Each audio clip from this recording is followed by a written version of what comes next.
3, 2, 1, top. J'ai aimé la littérature. Partie initiale, la découverte de la lecture, les sources, grand A, les premiers livres. Il y eut d'abord l'alphabet dans le petit livre. La journée des tout petits, ce tout sans S, avec les saisons, la campagne, avec les lettres, le N de la famille, le E de frère E, le M de sœur M, avec les chiffres, et les poèmes et extraits quand on savait lire enfin. Le petit Pousset, la petite poule rouge, les chats de mon grand-père, que le petit G avait appris par cœur en écoutant mère, et sœur M qui suait sur cet ouvrage. Puis l'encyclopédie illustrée, par la suite découpée pour agrémenter les leçons d'anglais de Marx, d'après une idée maternelle. The Egg. Number 1 is a duck, number 2 is a goose, number 3 is a pig, number 4 is a straw, number 5. Les mini-livres à dimension petit humain où Walt surgissait déjà. Mademoiselle Rainette se marie. Piu et Cancan, l'école des chatons, Youpi à l'école, Donald, Kiki et Nini. Rigobert à la fête foraine. Les albums roses où sévissait encore l'ami public numéro 1 et qui déclinait déjà Caroline et ses amis. Mickey, Davy Crockett, Donald, Mirabelle, Youpi, Bouffé Noireau, Pim Pudding, Bobby. Caroline, dans les grands albums Hachette pour sœur M, avec Pouf, Noireau, Youpi, Pipo, Kid, Pitou, Bobby, Boum. Vous restiez des heures devant chaque page pour en découvrir les subtilités. Cradabi, Cradaba, Malouké, plus simple à dire que le supercalifragilistique-expidélilicieux de Mary Poppins. Caroline et Martine, également pour sœur M dans sa collection Farandole, préparaient, accompagnaient, prolongeaient les activités et visites de la famille. Martine à la mer, Martine au zoo, Martine au cirque, Martine à la montagne. Dans la même collection Farandole, frère E préparait son avenir, G son présent. Olivier, le petit journaliste, le petit explorateur, les avions. Deux lapins tout pareils, Pitou le petit chien, le voyage des éléphants. En passant par les courses, vous aviez les livres chaussettes, un pour chaque père, un pour chaque enfant. Ensuite, vous aviez les vrais livres de frère E, Jack London, Hitchcock, La case de l'oncle Tom, Le club des 5, Ben-Hur, Les Mahusiers.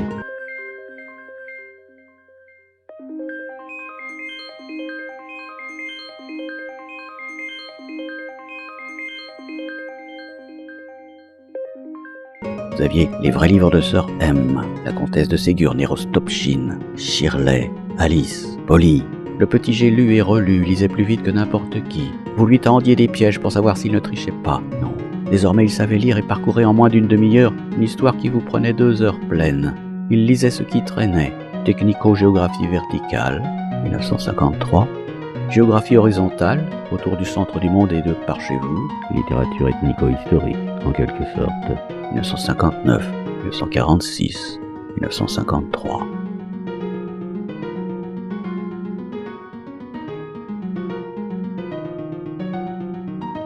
Il lisait les antiquités intellectuelles, manuel pratique de menuiserie en bâtiment, leçons de français, certificat d'études et cours supérieurs, le français dans les centres et écoles d'apprentissage, 1922, 1935, 1947.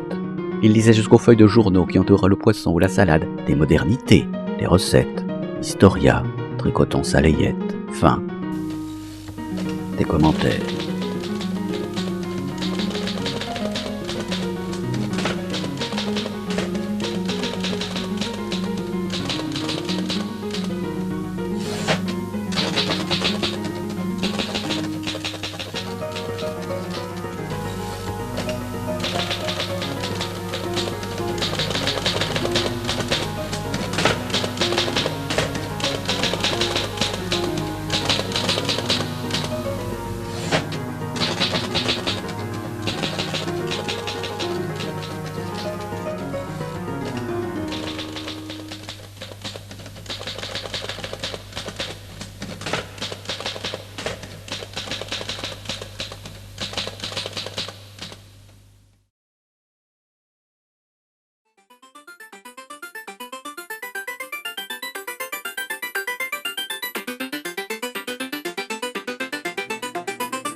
GN et la littérature, partie initiale.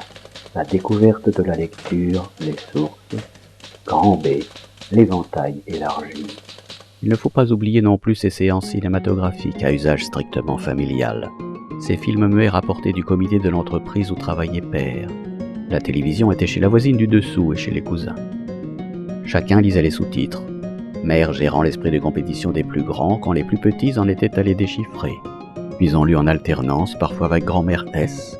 Puis on lut les répliques du personnage qu'on représentait. Walt Disney, Charlot, Laurel et Hardy, des dessins animés. Sinon, j'ai lisé seul, des livres de mère détériorés partant de lectures anciennes, devant une lampe à pétrole ou une bougie sous un drap qui faillit brûler. Claudel, Daninos, Sagan, Molière, les sœurs Brontë, Hector Malot.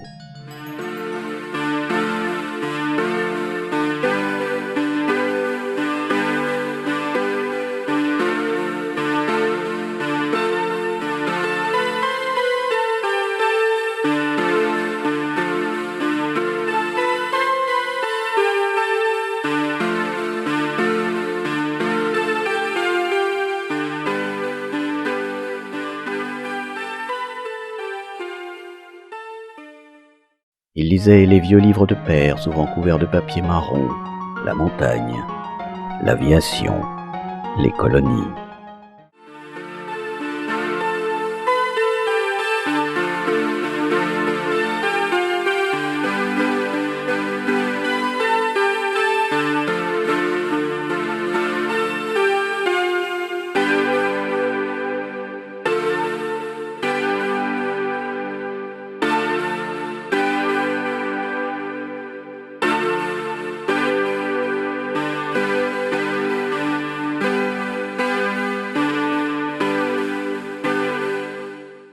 Il passait dans les grands livres de grand-mère S, dont les illustrations ciselées en traits et points partageaient l'envie entre littérature et dessin, comme les fables de Jean, illustrées par Gigi Granville, ou Le Dernier des Mohicans, Le Voyage de Varennes, que G croyait proche de Vozelle vers le centre du monde.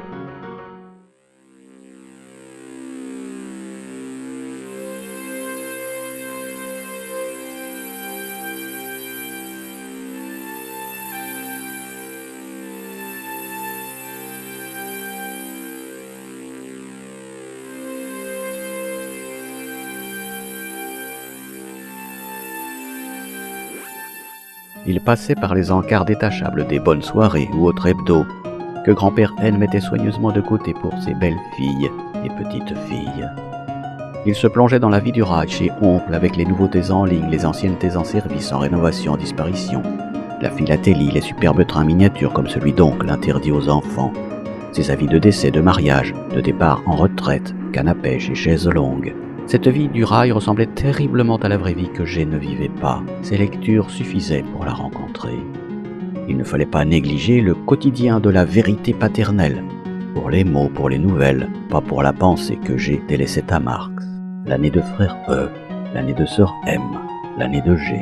Frère E piochait cette vérité dans des ouvrages de même veine et même recherche, la RDA, l'Union soviétique, la culture, le dessin. Enfin, j'ai dévoré des livres achetés rien que pour lui, petit lecteur muet. Oui, oui, Petit Tout, Monsieur la Pervenche et sa Pharicine de piste, François le Bossu. Il lisait les livres scolaires de Frère E récompensant son travail de l'année scolaire 60-61. Frère E toujours prix d'excellence. La science, le monde. Il lisait aussi les livres scolaires de Sœur M, ici rentrée 1966, les prix d'encouragement, encyclopédie, nature, fable. Et enfin, j'ai lisé les livres de non-découragement pour lui-même, école maternelle, allée 63-64, année 65-66, 66-67, les histoires, les animaux.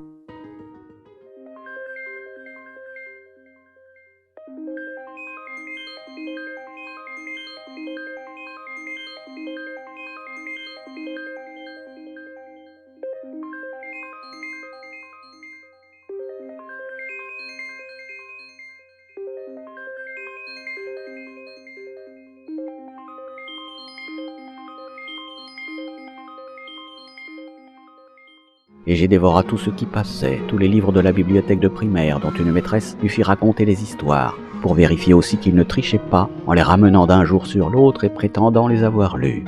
Et j'ai dévoré les livres de la bibliothèque encore intime dans la mairie, au-dessus de la petite poste, craignant le regard inquisiteur de ses gardiens alternatifs, un veuf enseignant retraité et une vieille fille qui lui interdisaient les policiers de Leblanc, de Conan Doyle, de Simenon. Mère n'y œuvrait pas encore.